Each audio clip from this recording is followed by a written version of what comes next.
Hey everybody, welcome back to Pokemon Leafgreen Nuzlocke. Last episode we were cleaning up on Cycling Road. Today we're going to clean up on Route 12. There's lots of trainers here that we have not yet fought. We also can technically catch a Pokemon here. They're just I looked it up and there just wasn't any new ones. So we probably won't do that. But we have not caught a Pokemon on this route yet, so it's a possibility. I don't really want to use Pokemon we've already used, and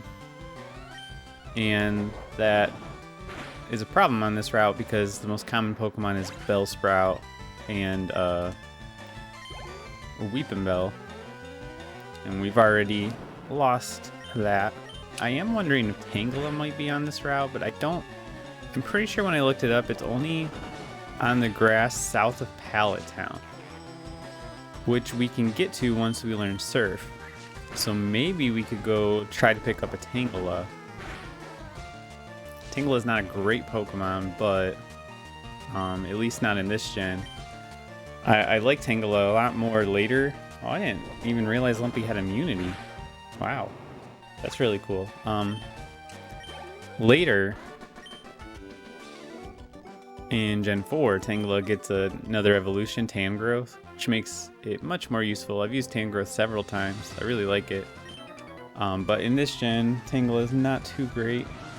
But that's a possibility. We could use one. Pidgeotto. We do still have a Pidgeotto on reserve, but I'm only going to pull him out if Fred dies. And I would probably have to grind out a few levels for him just to get him back up to where everybody else is. So if you haven't been keeping up with this playthrough, if you're just checking in now and again or just for the first time now, I'm doing a Nuzlocke, but I'm also trying to keep my grinding to a minimum because I just feel like if I'm just going to grind, there's really no new challenge. So I'm trying to keep that to a minimum. Really the only instances that I'll grind is if I catch like a new Pokemon or I have an old Pokemon that I'm pulling out that I need to get to like a similar level to the rest of my party and there's like no trainers left to do that with. Because you know, if I just like pull out a level 12 like Spearow or whatever out of my box, they're not going to stand a chance against any of these guys. So, I mean, I basically have to grind a little bit if I even want it to be viable. I just don't want to grind to where, like, I'm over-leveling people. That I don't really think is in the spirit of a Nuzlocke, because if I'm just going to be over-leveled the whole time, I mean, what's the point of adding the extra challenge, because I'm just getting rid of it at that point. So right now we're just working on fighting all of the trainers that are available to us. And then we're either going to go to Koga or to Silphco. Depends what level we're at. I know Koga can get to around level 40. So I don't know if we'll be there yet. The only Pokemon we have that will really be good against him is Hypno, with Jolteon as a good backup because he has Dig. I could teach Snorlax Dig, but his moveset is pretty solid right now. There's not really a lot of room, because I have Strength, which is a good normal type stab move. Body Slam would have been better, but, you know, I needed the HM. I have Yawn, which is, you know, pretty self-explanatory why that's good. It puts people to sleep. Always good to have.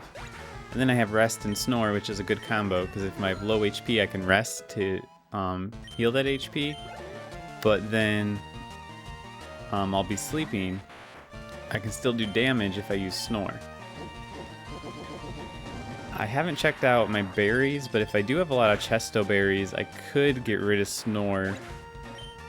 Because I could just keep equipping Chesto berries to him, because then when I rest, he'll wake up. It's just it would only be good for one rest, but we haven't ever really needed to use more than one rest.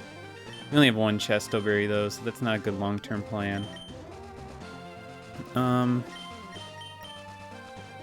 I'll just leave him in. Maybe I'll give him a super potion, just in case. Yeah, at one point I was trying to prioritize my money for a new move, like either Thunderbolt or Ice Beam. Jolteon doesn't have Thunderbolt, he has Shockwave.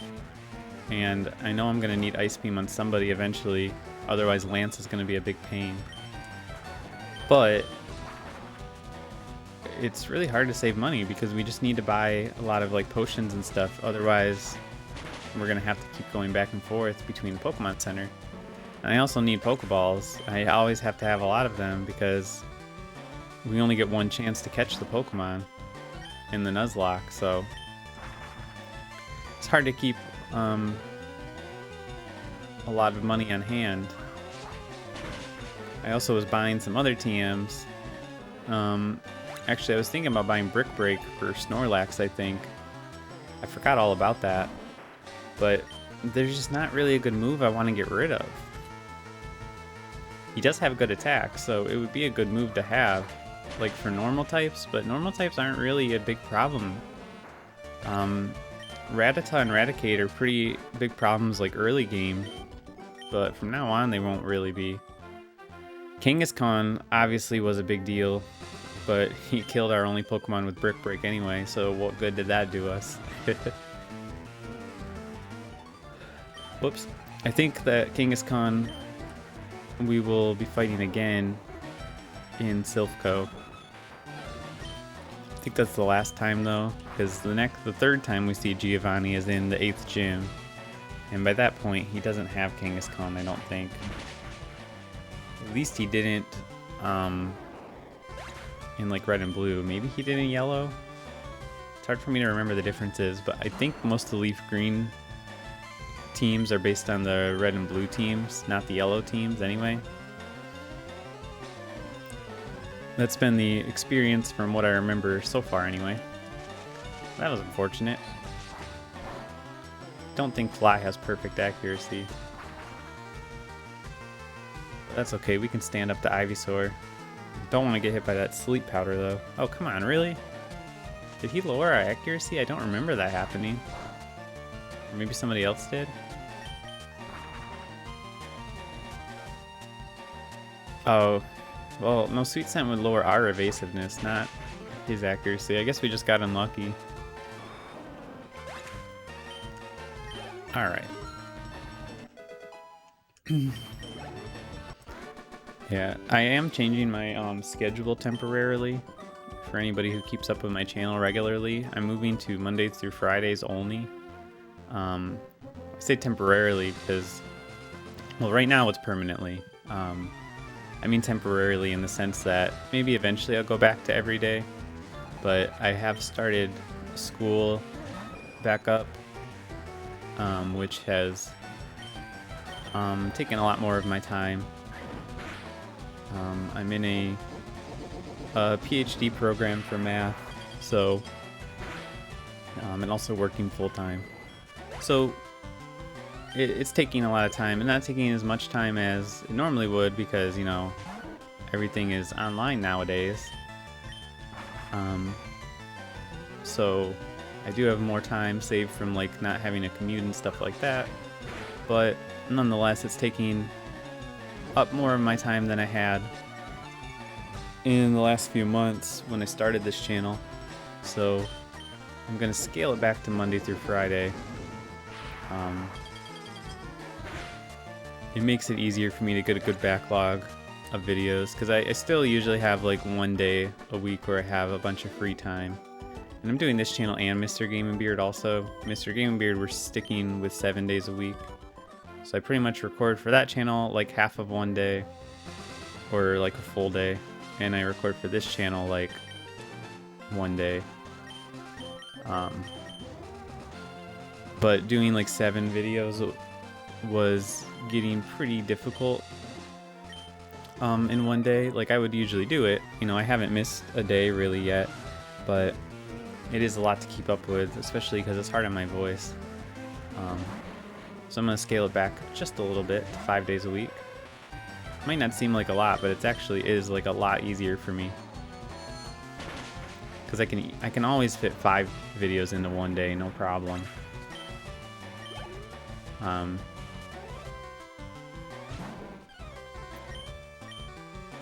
Eventually, once it's like summer break again or whatever, I might switch back to 7 days, but I'm probably actually going to be pretty busy in the upcoming summers anyway. I'm at that point in my schooling where I'm not really going to be getting much more breaks anymore.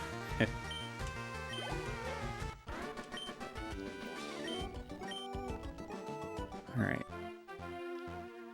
I've always, like, I never really talked about how I'm, like, in a math program and studying math. I've talked a little bit about it on Game & Beard, but not really on this channel. But one thing I always, like, kind of wanted to do was, like, combine math and games a little bit. Those are, like, my 2, like, big passions, but I've never found, like, a good way to do it. Like, I wanted to do, like, maybe a video talking about, like, some math in games. And I don't mean like the math behind games, like coding, like computer science, because I'm not even really familiar with that stuff. I would like to learn it, but I don't feel like I'm like an authority on it or anything, like I can talk about it. I'd have to be learning it myself. I mean more like math like in games, like maybe like characters are like talking about some like math concepts or something like that. Or like, I don't know, whatever, something like that. Or like characters are like talking about some like math concept, and I could like talk about it and explain like, maybe explain it better or break it down or whatever. But I've just never found a game where that really happens. So I've never really gone through with that idea. I gotta feel like I feel like they've gotta be out there somewhere. Because games are, like I said, there's a lot of math behind games in terms of like the computer science and the coding. So there's like gotta be people who are interested in math making these games. So you figure like there's gotta be some math references in games, but I've just never really seen them. Like outside of like some like random math scribbled on a chalkboard in the background that's usually just nonsense, I haven't really seen it too much, or at all. Okay, I don't think we went in. Well, we did go in here. I don't think we fought these people though. But yeah, if you know any like math and games, let me know, because I'd like to check it out.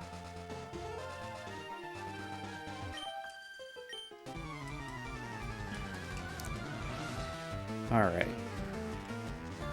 So we did not beat these people yet. I wasn't sure. PIkachu. Couldn't have picked a better Pokemon to use. Jolteon will resist everything, plus we have Dig.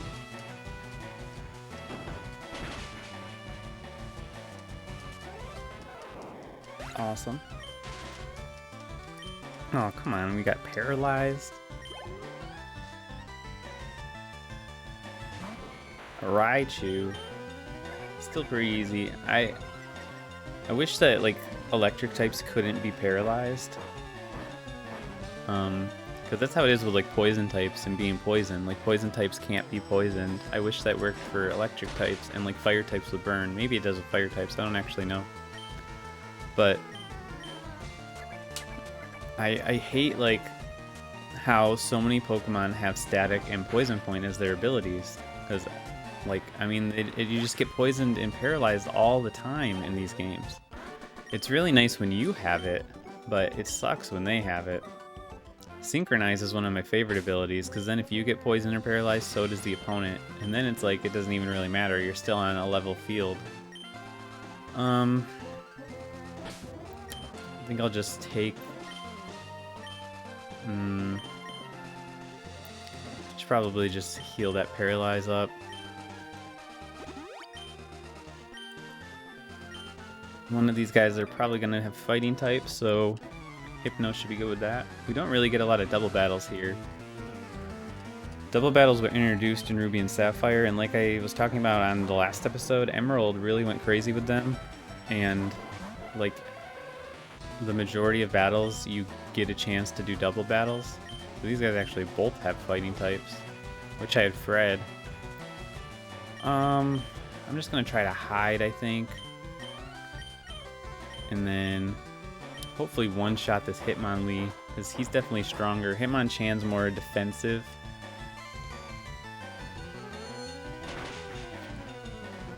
Nice, okay. Yeah, Emerald went really crazy with the double battles, which is really cool. I always love double battles, which is one reason why I'm pretty excited to play Pokemon Colosseum. I'm also kind of nervous to play Pokemon Colosseum because I worry it might be like kind of boring. I don't like, I played it a bit as a kid, I had it, but I don't like remember liking it very much. Maybe I could appreciate it more now that I'm older. I didn't really like story in games or stuff like that. I just wanted to like go.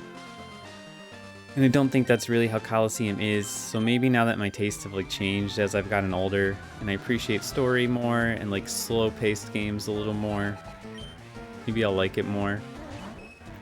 And I appreciate the difficulty more. I kind of just wanted to like steamroll everything when I was a kid.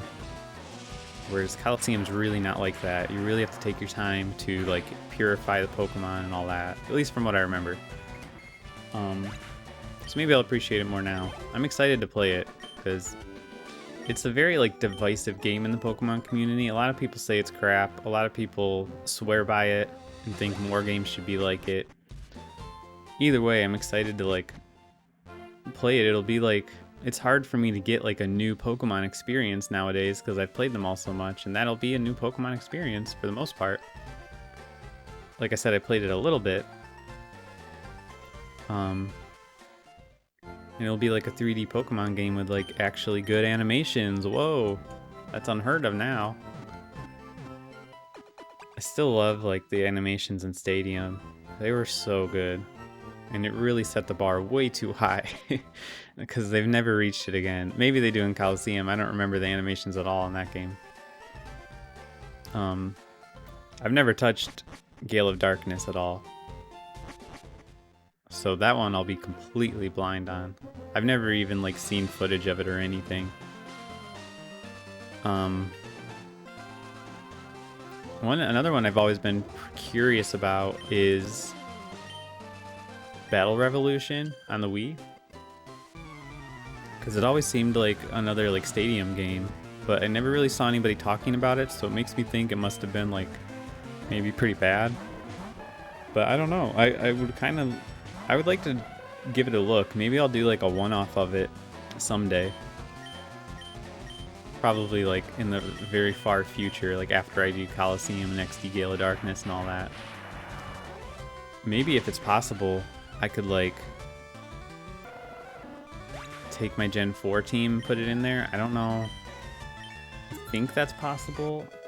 I don't think it uses Wi-Fi. I think it uses wireless communication, but I'm not positive. Because you know Wi-Fi is like shut down on the Wii, so if it's Wi-Fi, it wouldn't work. But maybe I could put my Gen 4 teams in there, and then like play that a little bit. I don't know if it'll be like, the Stadium games are actually like really hard. You gotta like really like EV train them and stuff, and look for your IVs and care about your movesets. And I never do that with my in-game team, so if I use my in-game team on that, I might just get steamrolled if it's just as hard. One thing I've always wanted to try to do is beat Stadium with only rental teams. I know there's like a pretty in-depth guide for it for Pokemon Stadium 2 on Game FAQs that I used to read like when I was a kid all the time, but I never actually did it. But it pretty much just boils down to using Wobbuffet and like using Counter or Mirror Coat, so it's not like too interesting. I think it would be fun to try to do it in Stadium 1, so that'd probably be really hard because there's no Wobbuffet. Counter existed, but it wasn't on a lot of Pokemon, and I don't know if Mirror Coat existed. I want to say no, because I don't remember any Pokemon having it in Gen 1, but I might be wrong. But I think it would be a fun challenge. Oh, I shouldn't have done that. Koffing's gonna have levitate. I don't know what I'm thinking. Maybe he'll use self-destruct. I'll get lucky. Yeah. I've been we're still playing Pokemon on Mr. Game and Beard. We're playing Gen 2, so I forget about abilities sometimes because there aren't abilities in that game. It's kind of nice to go back to the games without abilities. It's a much like simpler time. I like abilities, but sometimes it's nice to step back away from them and go back to a time when we didn't have them. Then like it was way easier to take out Koffings and Weezings with your ground type moves. Now it's just impossible. They did add a lot to the game though, so I wouldn't get rid of them. But I just don't mind stepping away from them. That's why I didn't really mind Let's Go not having them. It was a nice change of pace. I know they got a lot of like flack for not having them, which is, it's fair. I just didn't mind it too much personally.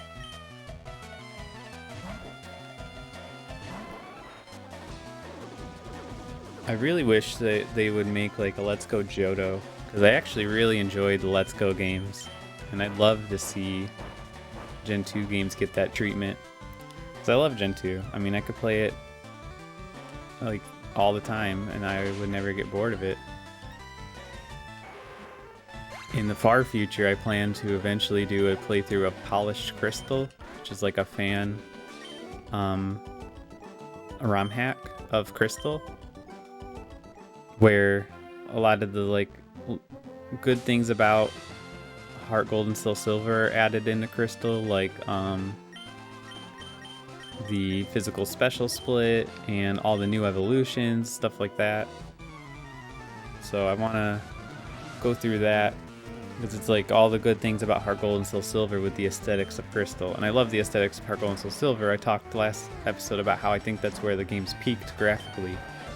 But I still also love those Gen 2 aesthetics, so it would be cool to have kind of like the best of both worlds. Not that I think like Gen 2 looks better than Gen 4, it's just like the nostalgia makes me like it a bit more.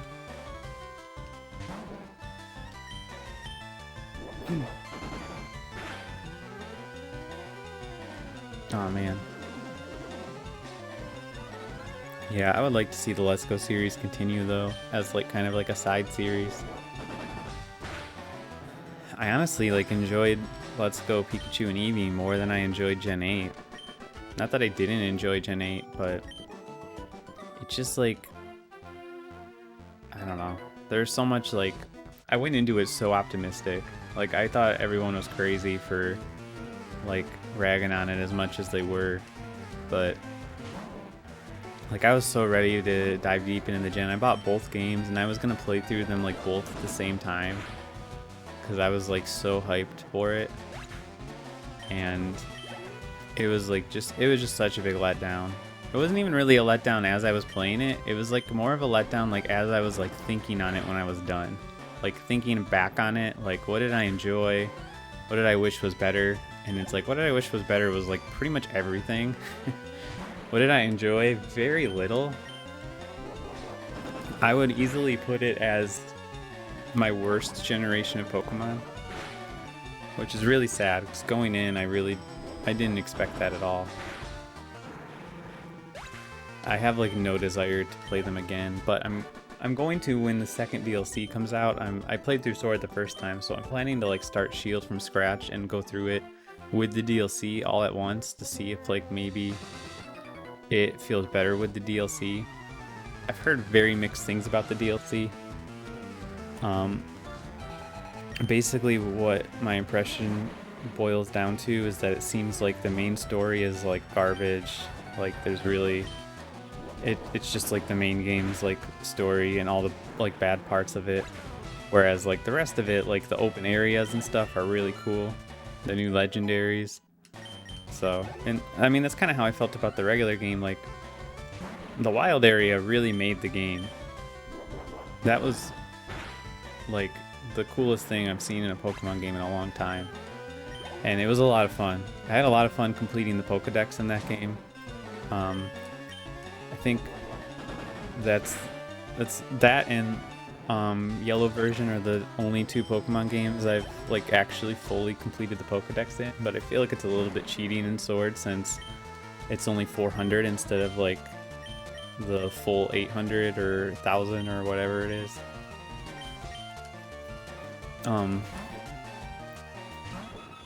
So yeah, that was like really the only good part to me, and the gyms were kind of cool. I liked the idea of the gyms, but that was about it. It had easily the most disappointing post game to me ever, like because all the post game was go here and do Dynamax battles. All right, go do it 4 more times. All right, go do it 3 more times. And I was already like not too into the Dynamax scene. So the fact that that's all the post game was, I almost dropped it, but I decided to see it all the way through and beat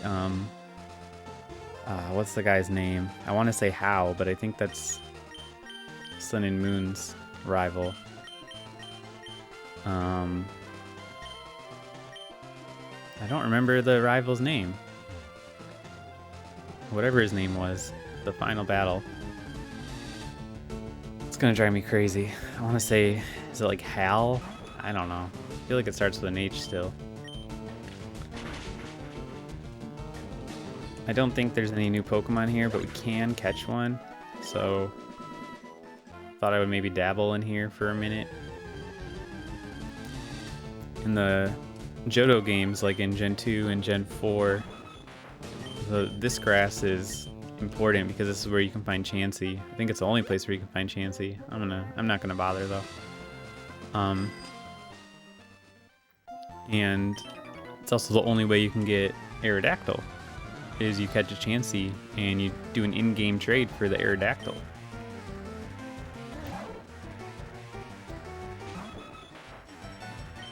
I honestly, I don't know if I've ever actually caught a Chansey in Gen 2. I'm not sure. I'm kind of like very casually working towards completing the Pokedex on the Gen 2 3DS games. I never wanted to do it on the actual Game Boy games because the batteries are very like they're not great. They die pretty quickly.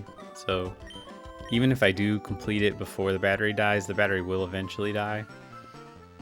So I'd rather do it on the 3DS where the battery it should always be fine.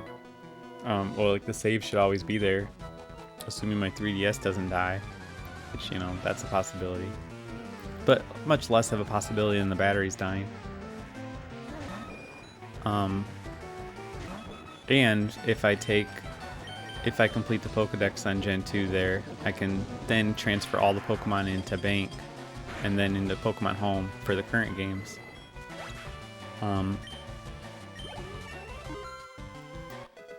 So I'm like casually working towards completing it. Like I beat Silver and got like maybe half of the Pokemon, and then I started up Crystal, and I was just kind of like slowly playing it. I kind of dropped it because we started playing Gold and Silver on Game & Beard, and I didn't want to be playing like the same game twice. Even though I did start Soul Silver, but I feel like it's different enough. Do we need to get anybody else out in front? Maybe Jolty a little. We're getting some good levels, so we might be okay to go fight Koga. Or we might just go to Silphco. I don't know. I still haven't decided whether I want to get Lapras or Hitmonlee in Saffron. They're both good choices. My thing with like Lapras is I feel like we could do better for a water type, whereas Hitmonlee is like our only chance at a fire type. Not that we could do better than Lapras, but we could get a good water type still. I was looking at the Sevii Islands though, and it looks like we're pretty much guaranteed to get a Slowpoke there instead of Seal, which I was hoping we can maybe get Seal, but it looks like it'll definitely be Slowpoke, which isn't ideal. I don't mind Slowpoke. We already have Psychic covered with Hypno, so the fact that it's Psychic type doesn't really add anything to our team. But the real reason I am wary about Slowpoke... Alright, hang on, let me think about if I want Pin Missile. Because I don't know that I do. Honestly, Sand Attack is like coming handy a lot. So I think I'd rather just keep that. Pin Missile's not very strong. Anyway, what was I talking about? Slowpoke, yeah. Slowpoke. The reason I'm like wary about getting Slowpoke is I feel like he's kind of extra hard to use in Nuzlocke because he's so slow. And going second could be the difference between life and death in a Nuzlocke. It's also kind of why I was hesitant about using Snorlax, but I decided to do it anyway. Having two really slow Pokemon, I just feel like that's dangerous. Like, everything's pretty easy now, but we have to remember, like, the difficulty is going to spike dramatically getting to the Elite Four. So I'm trying to think, like, more long-term. Not that not that Lapras is very fast either, but Slowpoke is like a whole nother level of slow, hence, you know, his name. We will get a Tentacool, which is definitely a Pokemon we could use. He's not so bad. I mean, in fact, like, maybe we should just roll with him. We should get one, like, no problem. I've used him, like, I used to use him when I was a kid a lot, as like a backup for my starter, because I would only use my starter. But you could catch a Tentacruel in Gen 2 at a pretty good level, so I would catch him and use him as a backup in case my starter died. So yeah, I mean, maybe we'll do that. Maybe we'll aim for getting Hitmonlee and then Tentacruel as our water type, and maybe we'll come across a better water type that we could use. We still could use Omanyte too. I forgot about that. That would actually be a pretty good one to use. I think I looked him up and like he like doesn't learn any rock type moves for a long time though, which was why I was rethinking it. I don't know. We'll see. The thing is, we have to pick between Omanyte and Aerodactyl. So I wasn't sure which one I wanted to go with. Aerodactyl is a really cool Pokemon. I really like Aerodactyl.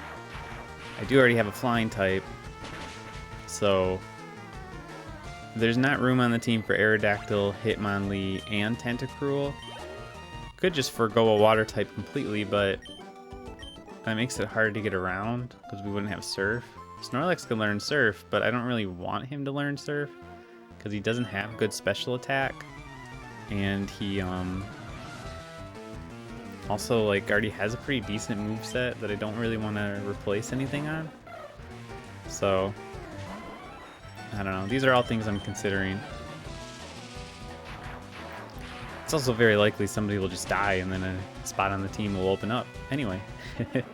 So we probably shouldn't make any final decisions after like beating Koga and stuff anyway. I do think I'm going to get Hitmonlee though instead of Lapras, because I just think I have more options for my water type. I could go with Omanyte. If I decide to go with Aerodactyl, I can go with Tentacruel. And those are both solid picks. Tentacruel brings down the poison typing, which isn't like super useful, but it can be useful. It's more of a detriment, honestly, but it can be useful. the thing is, like, it's really only useful against pure grass types, and I think there's like one in this game. Like, I think Tangela is the only pure grass type, unless I'm forgetting somebody. There's more in the later gens.